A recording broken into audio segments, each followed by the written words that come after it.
የመድፈኞቹ አርሰናሎች ወሳኝ ተጫዋች የሆነው ዊሊያም ሳሊባ በርካታ የአርሰናል ደጋፊዎችን ያከራከረና ለሁለት የከፈለ ሐሳብ ሰጥቷል።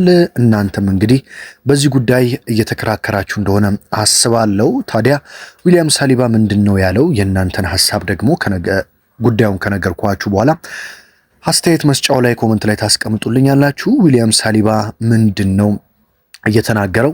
በሌላ በኩል ዓለማችን ላይ እንግዲህ በስፖርቱ ዘርፍ ግምቶችን እንደዚሁም የተለያዩ ቁጥራዊ መረጃዎችን በማውጣት የሚታወቀው ኦፕታ ሱፐር ኮምፒውተር ስለ አርሰናል አስደሳች መረጃ አውጥቷል። ብዙዎችን የሚያስደስትና የሚያተማምን ሐሳብ ነው ኦፕታ ሱፐር ኮምፒውተር ይዞ ወጣው። በተጨማሪ ስለ ማርቲኔሊ ጉዳት አዲስ መረጃ ወጥቷል። ማርቲኔሊ የሚያመልጠው ጨዋታ አለ ወይ በሚለው እንግዲህ እሱን እንመለከታለን። ስለ ጋብሪኤል ማጋሌሽ እና ሃቨርት ጉዳይ የወጡ አዳዲስ መረጃዎችንም ጭምር ተመልክተን የዛሬውን ወሳኝ መረጃ እንግዲህ እንደተለመደው በአማረ መልኩ ወደ እናንተ የማደርስ ይሆናል። ብዙ ጊዜ ቪዲዮዎችን የምትመለከቱ ነገር ግን ሰብስክራይብ ያላደረጋችሁ ካላችሁ አንድ ጊዜ ሰብስክራይብ በማድረግ ቤተሰብ እንድትሆኑ በአክብሮት ጋብዛችኋለሁ። በዚህ በዋናውም ቻናሌም በሁለተኛውም ቻናሌ ወደ እናንተ በየዕለቱ ወሳኝ መረጃዎችን እያደረስኩ ቀጥላለሁ። በቀጥታ እንግዲህ ወደ መረጃዎቹ ልውሰዳችሁና ዊሊያም ሳሊባ እንግዲህ በርካታ ሐሳቦችን የሰጠው ስለ ፕሪሚየር ሊግ፣ ስለ ሻምፒዮንስ ሊግ፣ ስለ የቡድን አጋሩ ጁሪየን ቲምበር እንደዚሁም ስለ ዋንጫዎች ብዙ ሐሳብ አንስቷል። ከዛ በፊት ግን ስለ ኦፕታ ሱፐር ኮምፒውተር እናንሳና መደመጥ ወዳለበት የዊሊያም ሳሊባ ጉዳይ ወስዳችኋለሁ ማለት ነው። እንግዲህ የኦፕታ ሱፐር ኮምፒውተር እንደምታውቁት ቁጥራዊ መረጃዎች ይሰጡታል። ስለ ስፖርቱም የአርሰናል፣ የዩናይትድ፣ የባየር ሙኒክ፣ የባርሴሎና፣ ሲቲ፣ የሪያል ማድሪድ ቁጥራዊ መረጃዎች ይሰጡታል። እነዛ ቁጥራዊ መረጃዎችን ታዲያ በሚገባ ከመረመረና አናላይሲስ ከሰራ በኋላ እንግዲህ ግምቱን ያስቀምጣል ማለት ነው። ታዲያ ትላንትና የወጣው መረጃ በአሁኑ ሰዓት የዓለማችን ምርጡ የወንዶች ቡድን ማን ነው የሚል ጥያቄ ነው ለኦፕታ ሱፐር ኮምፒውተር እየቀረበለት። ታዲያ የሁሉም ቡድኖች ቁጥራዊ መረጃ ከተሰጠውና የዚህ ዓመት ማለት ነው ያደረጉትን ጨዋታ እንደዚሁም የቡድን ስብስባቸውን ከተመለከተ በኋላ አርሰናል በአሁኑ ሰዓት የዓለማችን ያለምንም ጥርጥር የወንዶች ምርጡ ቡድን ነው ሲል እንግዲህ ኦፕታ ሱፐር ኮምፒውተር ግምቱን አስቀምጧል ማለት ነው። እንግዲህ በአሁኑ ሰዓት በዓለማችን ላይ በርካታ ምርጥ ቡድኖች አሉ፣ ነገር ግን አርሰናል ከሁሉም ቀዳሚ ነው ሲል ነው ኦፕታ ሱፐር ኮምፒውተር እንግዲህ ግምቱን ያስቀምጠው። ታዲያ ከ1 እስከ 5 ያሉትን ስነግራችሁ ኦፕታ ሱፐር ኮምፒውተር አንደኛ የዓለማችን ምርጡ ቡድን በአሁኑ ሰዓት መድፈኞቹ አርሰናሎች ነው ሲል እንግዲህ ግምቱን ያስቀመጠ ሲሆን በሁለተኛ ደረጃ ደግሞ ባየር ሙኒክ የጀርመኑ ቡድን ባየር ሙኒክ ምርጡ በአሁኑ ሰዓት የዓለማችን ምርጡ ሁለተኛው ቡድን ነው ሲል አስቀምጧል። እንደምታስታውሱት አርሰናል ባየር ሙኒክን በሻምፒዮንስ ሊጉ ከፍጹም የጨዋታ ብልጫ ጋር 3-1 ድል እንዳደረገው እናስታውሳለን። በሶስተኛ ደረጃ በአሁኑ ሰዓት በሻምፒዮንስ ሊጉም በፕሪሚየር ሊጉም በካራቦ ካፕም በሁሉም ዋንጫዎች ከአርሰናል ጋር እየተፎካከረ የሚገኘውን የፔፕ ጋርዲዮላውን ማንቸስተር ሲቲ ሶስተኛ ሲል አስቀምጦታል። አራተኛ ላይ ደግሞ አምና የሻምፒዮንስ ሊግ ባለቤት የሆነውን ፓሪስ ሰን ጀርሜንን አስቀምጧል ማለት ነው። አምስተኛ ላይ ደግሞ የስፔን ላሊጋ መሪ የሆነውን ባርሴሎናን አስቀምጧል። በነገራችን ላይ ዘንድሮ አርሰናል ከነዚህ ቡድን ውስጥ ባየር ሙኒክን ገጥመዋል።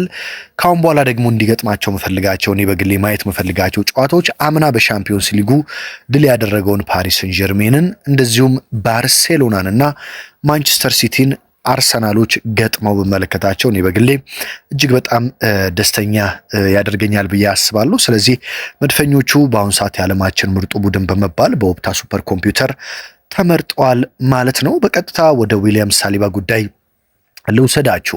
እንግዲህ የመድፈኞቹ ወሳኙ ተጫዋች ዊሊያም ሳሊባ በርካታ ሐሳቦችን ከአርሰናልና ከዋንጫ ጋር በተያያዘ አንስቷል። መጀመሪያ ያነሳው ጉዳይ ስለ ዋንጫ ነው። ስለ ፕሪሚየር ሊግ፣ ስለ ሻምፒዮንስ ሊግ ሳይሆን ስለ አጠቃላይ ስለ ዋንጫ ጉዳይ ሐሳብ አንስቷል። ታዲያ ሲናገር ምንድን ነው ያለው?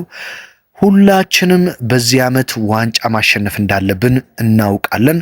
በአርሰናል ውስጥ ያለ ሁሉም ተጫዋች፣ አሰልጣኝ እንደዚሁም ደግሞ ሁሉም አባላቶች አርሰናል ዘንድሮ ዋንጫ ማሸነፍ እንዳለበት እናውቃለን ሲል እንግዲህ ዊሊያም ሳሊባ ከአርሰናል ዘንድሮ ግዴታ ደጋፊዎች ዋንጫ እንደሚጠብቁና ማሸነፍ እንዳለባቸው ፍንጭ ሰጥቷል። ብዙዎቹ ዋንጫ ማሸነፍ እንዳለብን የማናውቅ ይመስላቸዋል፣ ነገር ግን በሚገባ ዘንድሮ ዋንጫ ማሳካት እንዳለብን እናውቃለን ሲል ነው ዊሊያም ሳሊባ የተናገረው ማለት ነው። ዊሊያም ሳሊባ አክሎ እንግዲህ በሌላ በኩል ደግሞ ስለ ሻምፒዮንስ ሊግና ስለ ፕሪሚየር ሊግ ጥያቄ ቀርቦለት ነበረ።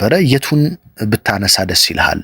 ፕሪሚየር ሊጉን ወይስ ሻምፒዮንስ ሊጉን? እድል ቢሰጥህና አንዱን ዋንጫ ምረጥ ብትባል በዘንድሮው የውድድር ዓመት የትኛውን ዋንጫ ቅድሚያ ትሰጣለህ ተብሎ ዊሊያም ሳሊባ ተጠይቆ ነበረ። ታዲያ ሳሊባ እንደተናገረው ከሆነ ብዙ የአርሰናል ደጋፊዎች የፕሪሚየር ሊጉን ዋንጫ እንደሚመርጡ አውቃለሁ። ምክንያቱም አርሰናል ፕሪሚየር ሊጉን ዋንጫ ካሳካ ከ20 ዓመታት በላይ ተቆጥረዋል። ለዚህም ብዙዎች ፕሪሚየር ሊጉን እንድንበላ ይፈልጋሉ። በተለይም ባለፉት 3 ዓመታት በሲቲና በሊቨርፑል የተቀማናቸው ዋንጫዎች ብዙ የአርሰናል ደጋፊዎችን ያበሳጭና ቁጭት ውስጥ የከተተ ነው። ስለዚህ ያንን ተበቅለን ፕሪሚየር ሊጉን እንድናሳካ ብዙ የአርሰናል ደጋፊዎች ይፈልጋሉ።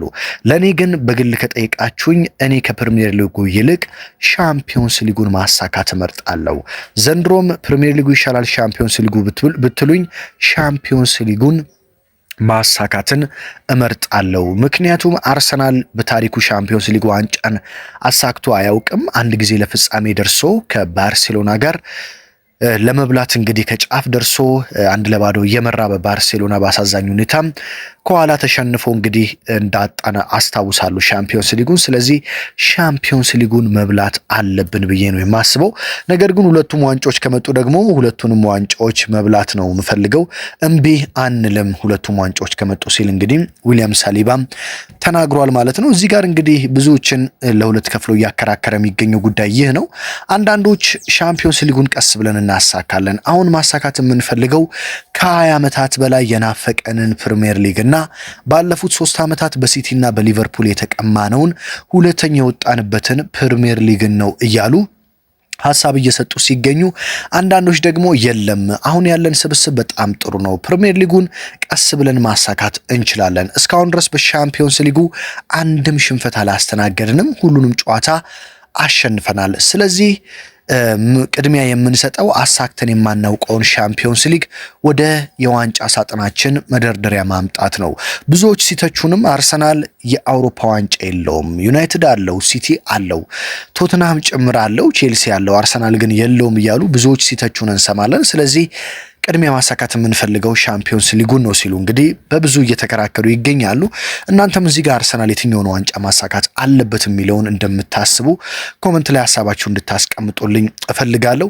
ዊሊያም ሳሊባ በቀጣይ የተናገረው ስለ ጁሪየን ቲምበር ነው። ዊሊያም ሳሊባ እንግዲህ ስለ ጁሪየን ቲምበር ሲጠየቅ ጁሪየን ቲምበር የዓለማችን በአሁኑ ሰዓት ምርጡ የቀኝ ተመላላሽ ነው ወይ ብለህ ታስባለህ ወይ ተብሎ ሲጠየቅ ያውም በብዙ ርቀት ጁሪየን ቲምበር በአሁኑ ሰዓት የዓለማችን ምርጡ የቀኝ ተመላላሽ ነው ለኔ ሲል እንግዲህ ምላሹን ሰጥቷል። ታዲያ በትንሹ ሳይሆን በጣም በብዙና በረጅም ርቀት ጁሪየን ቲምበር በአሁኑ ሰዓት የዓለማችን ምርጡ የቀኝ ተመላላሽ ነው ሲል እንግዲህ ዊሊያም ሳሊባ ምላሹን ሰጥቷል ማለት ነው። ወደ ተጎዱ ተጫዋቾች መረጃ እንሂድ። ወደ ማርቲኔሊ፣ ወደ ማጋሌሽ እና ወደ ካይ ሃቨርትዝ ማለት ነው። እንግዲህ ከትላንት በስቲያ በሰራውላችሁ መረጃ ማርቲኔሊ በካራቦ ካፕ የገጠመው ጉዳት ያን ያህል አሳሳቢ እንዳልሆነና ለብራይተኑ ጨዋታ ዝግጁ እንደሆነ ሰርቼላችሁ ነበር። አሁን ግን አንዳንድ መረጃዎች እያወጡት እንዳለው ከሆነ አርቴታ የተጫዋች ሪስክ መውሰድ አይፈልግም። በቂ የስብስብ መጠን ስላለው ማርቲኔሊን በማፍጠን ለብራይተኑ ጨዋታ ማሰለፍ አይፈልግም። ስለዚህ ማርቲኔሊን በብራይተኑ ጨዋታ የመመልከታችን እድል እጅግ ጠባብ ነው። ይልቁንስ በብራይተኑ ጨዋታ ለማርቲኔሊ በቂ ረፍት ሰጥተው በአስቶን ቪላው ጨዋታ እንዲመለስላቸው ማድረግ ይፈልጋሉ። ስለዚህ አሰልጣኝ ሚኬል አርቴታ ማርቲኔሊን በብራይተኑ ጨዋታ የማሰለፍ እድላቸው ጠባብ ነው ሲሉ እንግዲህ ለአርሰናል ቅርብ የሆኑ የመረጃ ምንጮች እያጋሩ ይገኛሉ። አርሰናል ቤት እንግዲህ ዘንድሮ ትንሽ የሚያናደውና የሚያሳስበው ጉዳይ ምንድነው ብላችሁ ከጠይቃችሁ ለደጋፊዎች በጣም ጥሩ የሆኑ ተጫዋቾች ሲጎዱ ነው። በነገራችን ላይ ጥሩ ያልሆነ ተጫዋች ቢጎዳም ችግር የለውም፣ የተወሰነ ጊዜ ረፍት አድርጎ ከዛ በኋላ ጥሩ አቋም ይዞ ይመጣል ተብሎ ይታለፋል። ነገር ግን በጥሩ አቋም ላይ እየመጣ ያለ ተጫዋችና በደንብ ግልጋሎት እየሰጠ ያለ ተጫዋች ሲጎዳ ትንሽ ጥሩ አይደለም። በተለይ ማርቲኔሊ እንደምታውቁት ባለፈው ዓመት በጣም አስቸጋሪ ዓመት አሳልፎ ዘንድሮ ግን እጅግ የተሻሻለውን ግብ የሚያስቆጥረውን አሲስት የሚያደርገውን በደንብ ድሪብል እያደረገ ተከላካዮችን የሚያልፈውን ቀና እያለ የሚመለከተውን ለአርሰናል ወሳኝ ነጥቦች እንዲያገኝ ከፍተኛ ተጋድሎ የሚያደርገውን ማርቲኔሊን እየተመለከትን ነው የምንገኘው። ስለዚህ እዚህ ተጫዋች ጉዳት መደራረብ ብዙ ደጋፊዎችን አሳስቧል።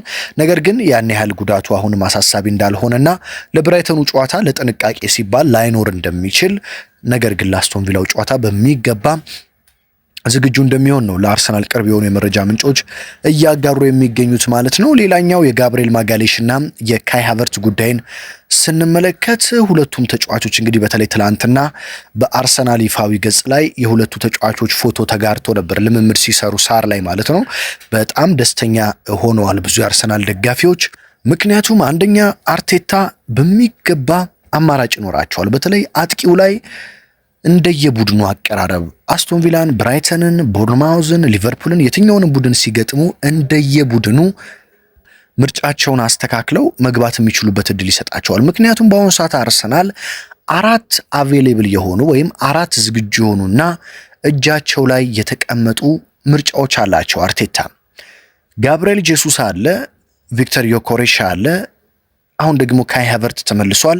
በተጨማሪ እንዳስፈላጊነቱ ደግሞ ሚኬል ሜሪኖ አለ። ስለዚህ አሰልጣኝ ሚኬል አርቴታ የፈለጉት አይነት ቡድን ሲመጣ ማን ለዚህኛው ቡድን ይሆናል የሚለውን መምረጥ የሚችሉበትን ከፍተኛ እድል ይሰጣቸዋል። ስለዚህ የኮሬሽ ጥሩ ካልሆነ ጄሱስን፣ ጄሱስ ጥሩ ካልሆነ ካይ ሃቨርትዝን፣ ካይ ሃቨርትዝ ጥሩ ካልሆነ ደግሞ ሜሪኖን መጠቀም የሚችሉበት እድል ይሰጣቸዋል። በተለይ የካይ ሃቨርትዝ ትልቁ ኳሊቲውና ትልቁ ጥራቱ ደግሞ ምንድነው ብላችሁ ከጠይቃችሁኝ ካይ ሃቨርትዝ የትልልቅ ጨዋታዎች ሜንታሊቲ እንዳለው እናውቃለን። በቼልሲ ቤትም በአርሰናል ቤትም በፕሪሚየር ሊጉ በሻምፒዮንስ ሊጉም በትልልቅ ጨዋታዎች ላይ እጅግ አስደናቂ ብቃቱን የሚያሳይ ከትንንሽ ተጫዋቾች ባለፈም ከትልልቅ ቡድኖች ጋር ከሲቲ ጋር፣ ከቼልሲ ጋር፣ ከዩናይትድ ጋር፣ ከሊቨርፑል ጋር፣ ከሌሎች ትልልቅ የአውሮፓ ቡድኖችም ጋር አርሰናል ጨዋታውን ሲያደርግ በሚገባ ግቦችን በማስቆጠርና የተጋጣሚ ቡድን ተጫዋቾችን ተከላካዮችን በማስጨነቅ ይታወቃል። አርቴታም ካይ ሃቨርትዝን ከሚወዱበት ዋነኛ ምክንያት በትልልቅ ጨዋታዎች ላይ ያለው በራስ መተማመን እጅግ ከፍተኛ መሆኑ ነው። ስለዚህ ካይ ሃቨርትዝ እስካሁን ድረስ የተመለከተው በማንቸስተር ዩናይትዱ ጨዋታ ላይ ነው እንግዲህ ጉዳት ያስተናገደው በዘንድሮ እንግሊዝ ፕሪሚየር ሊግ የውድድር ዓመት ማለት ነው። ከዛ በኋላ ለረጅም ጊዜያት አልተመለከትነውም። አሁን ደግሞ ወደ ውድድር ለመመለስ ከጫፍ ደርሷል። ይህም ለአርቴታ ትልቅ የእፎይታ ዜና ነው ማለት ነው። ከሱ በተጨማሪ ማጋሌሽ እንግዲህ ሙሉ በሙሉ ተመልሷል። በተለይ የማጋሌሽ እንደምታውቁት የሚጎዳው ከስንት አንዴ ነው።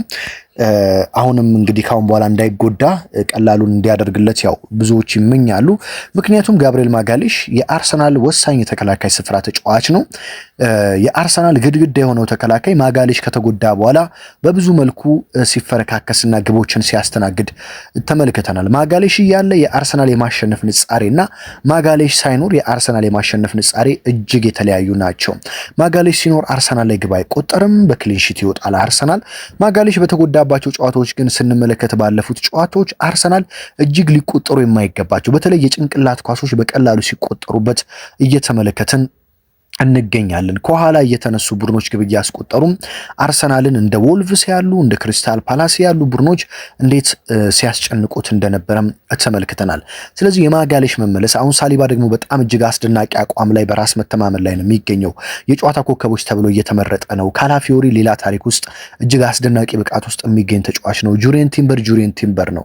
ስለዚህ ማጋሌሽ ሲመለስ አርሰናል በተለመደው በሚወደደው በካላፊዮሪ በሳሊባ በማጋሌሽ እና በጁሪየን ቲምበር ጥምረት ይመራል ማለት ነው። ይህ ጥምረት እንግዲህ በአርሰናል ቤት ብቻ ሳይሆን በመላው አውሮፓ አስፈሪውና ግብ የማይቆጠርበት ብቻ ሳይሆን ኦን ታርጌት ለመሞከር ራሱ እጅግ ከባድ የሆነ የኋላ ደጀን ነው። ስለዚህ የማጋሌሽ መመለስ በቀላሉ የማይታይ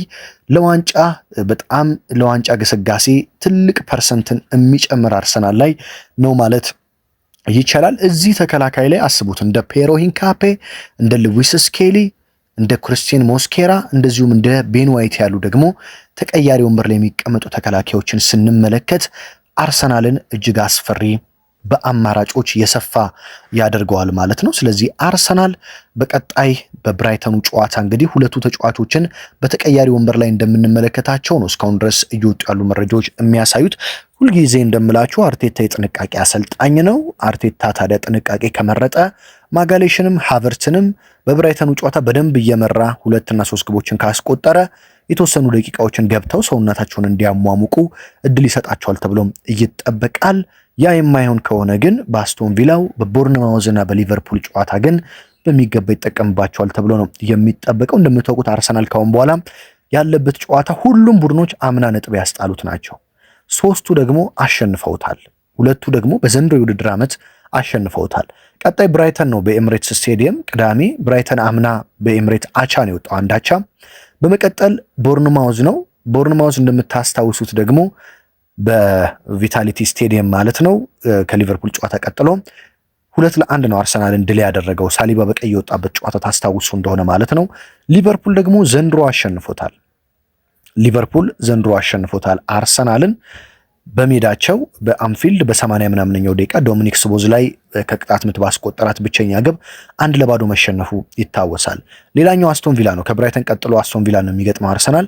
በአስቶን ቪላ ደግሞ ዘንድሮ በ96ኛው ደቂቃ ተቆጥሮበት ቡንዲያ ባስቆጠራት ግብ ታስታውሳላችሁ 2-1 ነው የተሸነፈው። ስለዚህ መድፈኞቹ እነዚህ ዘንድሮና አምና ነጥብ ያስጣሏቸውን ቡድኖች ማሸነፍና ዋንጫው የኛ ነው ማለት ይጠበቅባቸዋል። ለእነዚህ ጨዋታዎች እንደ ካይ ሃቨርትዝ ማጋሌሽ ያሉ ተጫዋቾች መመለሳቸው እንግዲህ ከፍተኛ ጥንካሬን እና በራስ መተማመን ለመድፈኞቹ ይሰጣል ተብሎ ይጠበቃል። የዕለቱ ወሳኝ ስፖርታዊ መረጃዎች እነዚህ ናቸው። ውድ አድማጭ ተመልካቾቼ ስለ ኦፕታ ሱፐር ኮምፒውተር አርሰናል በአሁኑ ሰዓት የዓለማችን ምርጡ ቡድን ነው መባሉን አነሳን። ከዛ በተጨማሪ ደግሞ ስለ ዊሊያም ሳሊባ ከፕሪሚየር ሊጉ ይልቅ ሻምፒዮንስ ሊጉን ማንሳት መርጣለሁ ያለበትን ጉዳይና ሃቨርትዝ፣ ማርቲኔሊና ማጋሌሽን የተመለከቱ ጉዳቶችን በአማረ መልኩ ወደ እናንተ አደረስኩኝ። በየዕለቱ ወሳኝ ስፖርታዊ መረጃዎች ወደ እናንተ በሁለቱም ቻናል መድረስ ይቀጥላሉ። ሁለቱንም ቻናል ሰብስክራይብ ማድረግ፣ መረጃዎችን መከታተል አትርሱ። ሀገር ውስጥ ከባህር ማዶ ናችሁ ደግሞ ሁልጊዜ መረጃዎችን በመከታተል ከጎኔ ያላችሁትን በሙሉ ከልብ እያመሰገንኩ በሌላ ወሳኝ መረጃ በሌላ ወሳኝ ጥንክር እስከምንገናኝ በያላችሁበት ሰላም ተመኘሁላችሁ።